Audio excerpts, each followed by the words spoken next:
জুলাই অপরাধ করছিল, এটা তো শেখ হাসিনা বলি নেই তোমরা এভাবে গুলি করো, এভাবে মারো, এভাবে বলছে। কোনো মোতার নেতা কর্মীরা বলছে যে তোমরা এভাবে মানুষ মারো। শেখ হাসিনারই কথা, আমার কোনো ভালো একজন অ্যাডভোকেটও সেখানে, আইনজীবীও সেখানে নেই, তাহলে ভাইসাইটা কীভাবে হলো? অবশ্যই হাসিনার কাছে ফিরে আসবে, আজ না হলেও কাল হলো আসবেই। এখন কীভাবে আসবে এটা তো যারা উপর মলায় চাকরি করে তারাই তো ভালো জানে।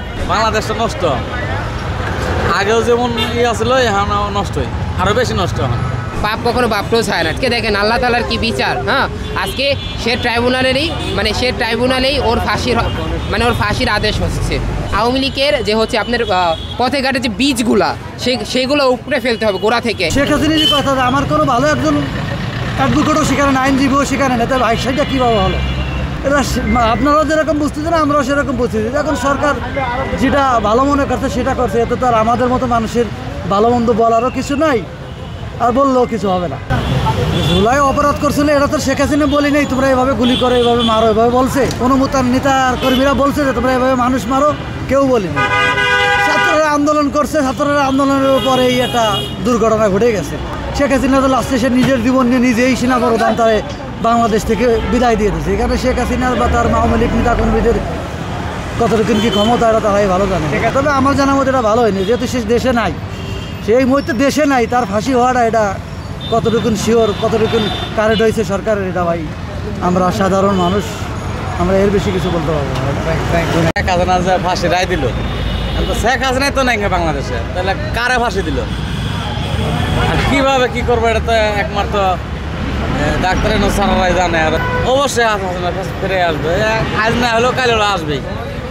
এখন কীভাবে আসবে এটা তো যারা উপর মলায় চাকরি করে তারাই তো ভালো জানে। না আমি কোন বিপদে করবো কি ভাই? বাংলাদেশটা নষ্ট, আগেও যেমন আসলো এখন নষ্টই, আরও বেশি নষ্ট হয়। কারামারি কাটা খাইতেছে, দুলাই অন্ধিকার লাগাই খুনি হাসিনার রায়, খুনি আর খুন না হইলে ওকে ফাঁসি না হলে যদি শান্তি পাবো মানুষ, শান্তি পাবো না তো।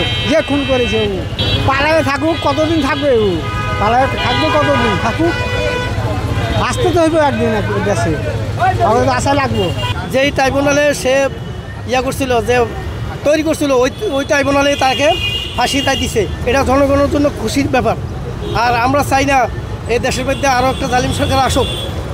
এই সরকার সবাই যে সব জাতি যে আমরা একভাবে মিলেমিশে চলতে পারি। মানে পাপ কখনো বাপটাও চায় না, ঠিক আছে। এখানে আল্লাহ তাআলা নজির দেখেছে এরকম, মানে যে ও নিরীহ লোকজনকে ধরার জন্য বা নিরীহ লোকদের উপর অত্যাচার করার জন্য আন্তর্জাতিক ট্রাইব্যুনাল গঠন করছিল, ঠিক আছে। আজকে দেখেন আল্লাহ তাআলার কি বিচার। হ্যাঁ, আজকে সে ট্রাইব্যুনালেই ওর ফাঁসির আদেশ হচ্ছে। এখানে দিল্লির সাথে বসতে হবে, কারণ এখন একটা জিনিস হচ্ছে শেখ হাসিনা আছে দেশের বাহিরে, আমরা দেশের বাইরে যে এত কিছু করতে পারবো না।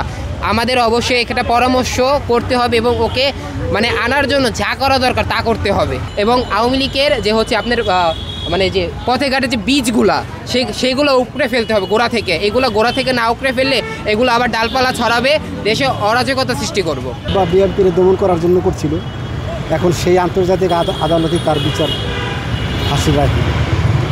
এই জন্য সে এটা আগে চিনতে পারেনি তার এই অবস্থাটা এরকম হবে। সে মনে করছে যে চিরস্থায়ী আমার ক্ষমতা। অনেক মানুষ তাকে বুঝাইছে, অনেক আলেমরা বুঝাইছে যে আসলে কারো ক্ষমতা চিরস্থায়ী না, কারো ক্ষমতা চিরস্থায়ী থাকে না।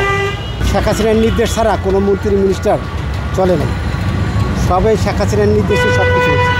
এই জন্যই তার এত বড় রায় হইল, কারণ যত মন্ত্রী মিনিস্টাররা করছে তার কথা মতোই তারা চলছে, তার কথা মতোই পুলিশ প্রশাসন, সেনাবাহিনী, নৌবাহিনী, বিমান বাহিনী সমস্ত বাহিনী তার কথা মতোই চলছে। সে যে